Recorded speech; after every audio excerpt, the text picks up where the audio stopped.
Inkomstskatt betalas av alla ägare till firmor, alltså enskilda näringsidkare, och av alla delägare i öppna bolag eller kommanditbolag. Själva företaget är inte skatteskyldigt.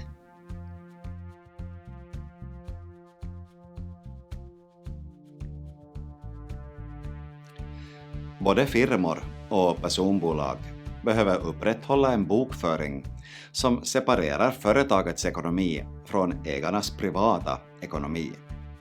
Ändå räknas företagets vinst som ägarens eller delägarens privata inkomst efter räkenskapsperiodens slut. Och företagets resultat läggs till som beskattningsbar inkomst i ägarnas privata skattedeklaration. Man kan driva en firma eller ett bolag också på deltid, och då har man alltså andra inkomster som inte kommer från företaget. En deltidsföretagare kan till exempel få lön på en arbetsplats där han eller hon är anställd.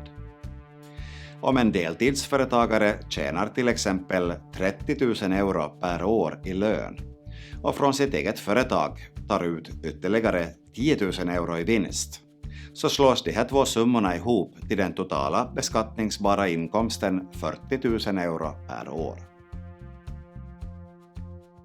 Inkomstskatt betalas på företagets vinst efter en räkenskapsperiod. Hur räknar man ut företagets vinst?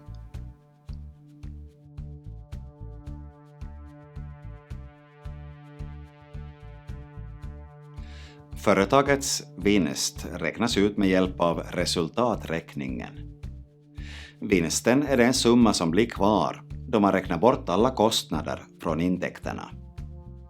Till exempel kan en frisersalong under året ha fått intäkter på 50 000 euro när kunder har besökt salongen.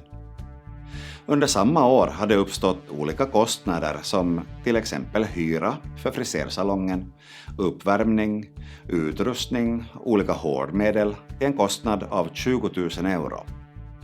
Intäkterna är alltså 50 000 euro, och från den här summan dras kostnaderna på 20 000 euro bort. Då blir vinsten för året 30 000 euro.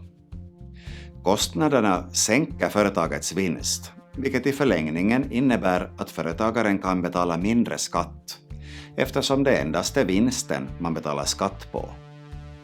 Därför är det viktigt att dokumentera alla sina kostnader och kunna presentera dem i bokföringen med hjälp av kvitton. Som företagare ska du tänka igenom vilka kostnader du faktiskt har för din rörelse. Till exempel i en frisörsalong behöver du förutom att klippa hår också städa, erbjuda kunderna tidningar och kanske också en toalett.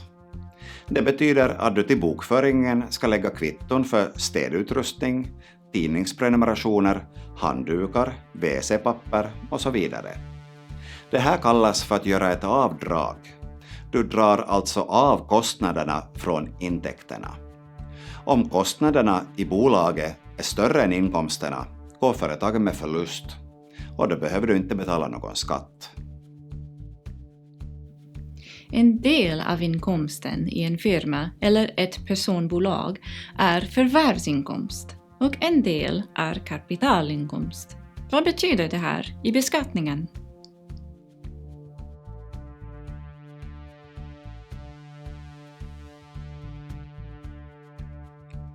Om du använder dig av en bokföringsbyrå för din bokföring och skattedeklaration behöver du själv inte sätta dig in i uppdelningen mellan förvärvsinkomst och kapitalinkomst i detalj. Skatteplanering blir mer aktuell när ditt företag är etablerat och omsättningen växer.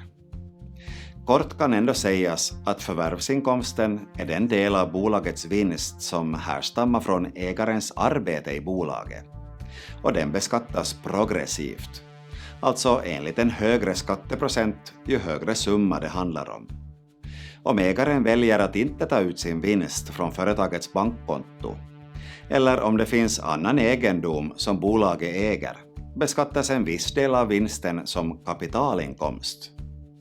Skatten på kapitalinkomst är fast, och just nu, år 2020, ligger den på 30%. Om vinsten i företaget är stor kommer skatteprocenten för förvärvsinkomsterna att överstiga 30%. Och då ligger det i företagarens intresse att en del av vinsten räknas som kapitalinkomst. I nystartade firmor och bolag är vinsten i praktiken oftast på en så låg nivå att det är mera fördelaktigt att räkna hela vinsten som förvärvsinkomst.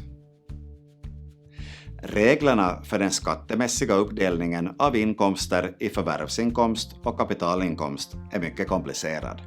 Och här är bokföringsbyråns kunnande av stor vikt. Skattedeklarationen sköts numera helt elektroniskt via internet. När och hur deklarerar man som firma eller personbolag?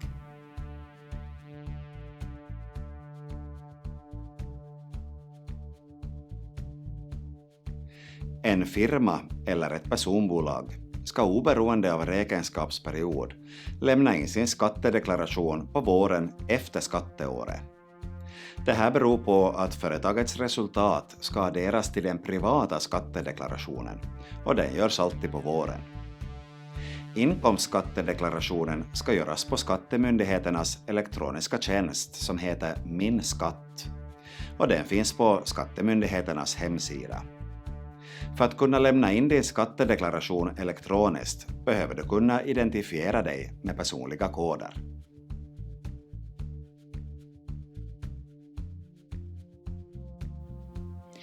Firmans eller personbolagets vinst adderas till ägarnas privata inkomster i beskattningen. Företagets vinst är årets alla intäkter minus alla avdrag, det vill säga kostnader. Skattedeklarationen för firmor och personbolag sköts alltid på våren i samband med den privata skattedeklarationen.